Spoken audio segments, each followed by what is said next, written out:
Ողջույն բոլորին և բարի գալուստ մեր ալիք։ Այսօր ձեզ համար պատրաստել ենք Ելենա Արշակյանի «Տաքսիստը» հեռուստասերիալի հերթական, ծայրահեղլարված էմոցիոնալ ցնցումներով, հոգեբանական ծանրագույն շերտերով և պարզապես ճակատագրական զարգացումներով լի վերլուծական ու կանխատեսող թողարկումը։ Իրադարձություններն այնպիսի դաժան ու անկանխատեսելի ընթացք են ստացել, որ հերոսների կյանքում վայրկյան անգամ հանգիստ չկա, իսկ անցյալի ուրվականները սկսել են արթնանալ, սպառնալով կործանել բոլորի ներկան։ Ինչպես և պայմանավորվել ենք, այսօրվա մեր կանխատեսող վերլուծությունը ներկայացնենք մեկ ամբողջական, չընդհատվող հոսքով, որպեսզի դուք կարողանաք լիովին ընկղմվել այս դրամատիկ պատմության մեջ, որն անպայման ձեզնից կպահանջի մոտ 5 րոպեի լիակատար ուշադրություն։ Ամեն ինչ սկսվում է Սեդայի հոգեբանական նոր ճգնաժամից։ Թվում էր, թե նա արդեն անցել է դժոխքի բոլոր պարունակներով, սակայն ճակատագիրը նրա համար նոր, էլ ավելի ցավոտ փորձություն է պատրաստել։ Անապայից ստացված առեղծվածային հեռախոսազանգը վերջնականապես տակնուվրա է անում աղջկա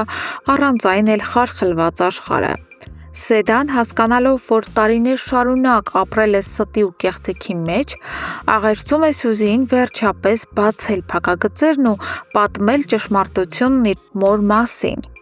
Սյուզին, ով միշտ փորձում է վերահսկել ինֆորմացիան ու խուսափել ավելորդ գլխացավանքներից, սկզբում կտրուկ մերժում է, վախենալով, որ անցյալի այս մութ էջը Սեդային կկանգնեցնի նոր ու ավելի մեծ փորձանքների առաջ։ Սակայն Սեդայի ողբերգական վիճակը ստիպում է Սյուզիին զիջել։ Նա մտնում է Սեդայի ննջասենյակ և իջեցնում է այն ծանրագույն հարվածը, որ Սեդան այդքան վախենում էր լսել։ Սյուզին խոստովանում է, որ Սեդայի մայրը ոչ թե պարզապես հեռացել է, այլ լքել է իր սեփական զավակներին հանուն մեկ այլ տղամարդու, և որ այդ տղամարդը բնակվել է հենց անապայում։ Այս խոստովանությունը Սեդայի համար դառնում է անհերքելի ապացույց, որ իրեն զանգահարած անձնավորությունը, ով ներկայացել էր որպես մոր երկրորդ ամուսնու որդի, բացարձակապես չի ստում։ Եվ հենց այստեղ մենք ուզում ենք ձեզ փոխանցել մի բացառիկ ու ցնցող կանխատեսում։ Հարգելի հեռուստադիտողներ, մեր հավաստի աղբյուրների և վերլուծությունների համաձայն, շուտով Սեդան ճակատագրական որոշում է կայացնելու և մեկնելու է անապա։ Այդ ճամփորդությունը ոչ միայն բացահայտելու է նրա մոր անհետացման իրական, գուցե շատ ավելի մութ ու վտանգավոր դրդապատճառները, այլև հնարավոր է ի հայտ բերի նոր ժառանգության կամ ընտանեկան ահռելի գաղտնիքի հարց, որը կշրջի ողջ սերիալի ընթացքը։ Բայց մինչ Սեդան պատրաստվում է բախվել իր անցյալին, նրա ներկան վերածվում է իսկական մղձավանջի։ Հենց իր տան ներսում Էլենը, այն նույն աղջիկը, ով կանգնած է Սեդայի կյանքի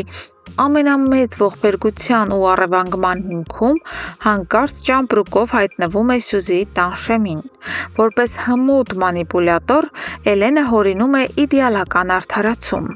Նա պնդում է, թե փախչում է նվերի հիվանդագին հետապնդումներից ու ամուսնության ճնշումներից և ցանկանում է ժամանակավորապես ապրել քրոջ տանը նվերի իրական նպատակները հասկանալու համար։ Սյուզին միամտաբար համաձայնում է ընդունել քրոջը, բայց Սեդայի համար սա հավասարազոր է մահվան։ Պատկերացրեք այն հոգեբանական տանջանքը, երբ դու ստիպված ես նույն հարկի տակ ապրել, նույն օդը շնչել և ամեն օր տեսնել այն մարդուն,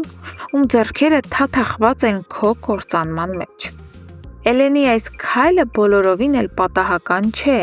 Նա հաստատ եկել է ներսից քանդելու և վերահսկելու իրավիճակը, հատկապես հիմա, երբ Սեդան կարող է անապայից կարևոր տեղեկություններ ստանալ։ Իսկ մինչ Էլենը տեղավորվում է Սյուզիի տանը, նրա փեսացուն նվերը անցնում է բացահայտ, քրեական ու մահացու գործողությունների։ Նվերի և Մանեի գաղտնի կապը վերածվել է իսկական թունավոր դաշինքի։ Պարզվում է, որ նրանք ոչ միայն ինտրիգներ են հյուսում, այլև ֆիզիկապես վտանգում են Մինասի կյանքը։ Նվերը զանգահարում է Մանեին, ստուգելու համար, թե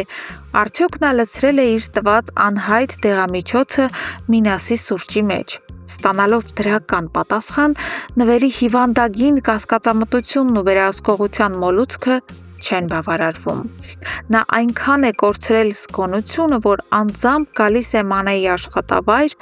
ներխուժում է նրա աշխատասենյակ եւ պահանջում ցույց տալ դեղերի դատարկ տոպրակը, որպես ապացույց։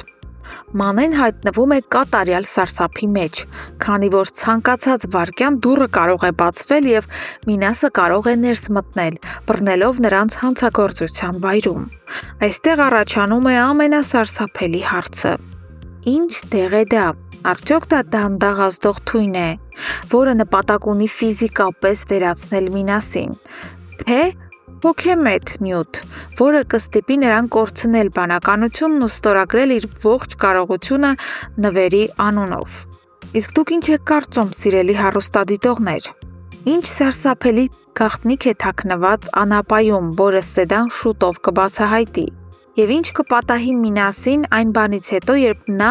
պարբերաբար կխմի Մանեի պատրաստած թունավորված սուրճը։ Անպայման գրեք ձեր վերլուծություններն ու կանխատեսումները մեկնաբանություններում։